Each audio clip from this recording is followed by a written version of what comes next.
Remember, not everything that you see on the internet is real, especially when it comes to gardening content. A lot of times you'll get a lot of crazy and outlandish things that frankly just don't exist. Or videos where people will use crazy, obnoxious things to grow with.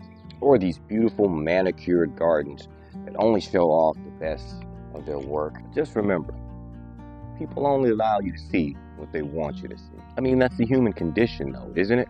We only want to show off our best work.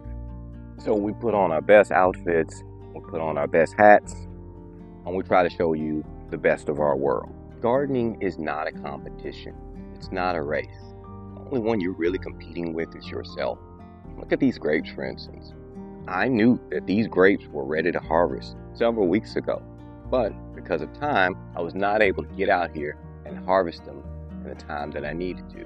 What you'll find with Urban Gardening with Gray is that, yes, I will do everything I possibly can to help you with your garden, but I am not a perfect gardener. Sometimes I have failures, and meanwhile, I know this video won't get 1 million views, but I'm okay with that, because at the end of the day, I'm not trying to compete. I'm just trying to be the best me that I can be. And that's how I hope you approach your garden. Just be the best gardener that you can be, and do what works best for you. But should you need help along the way, remember, I am here to help.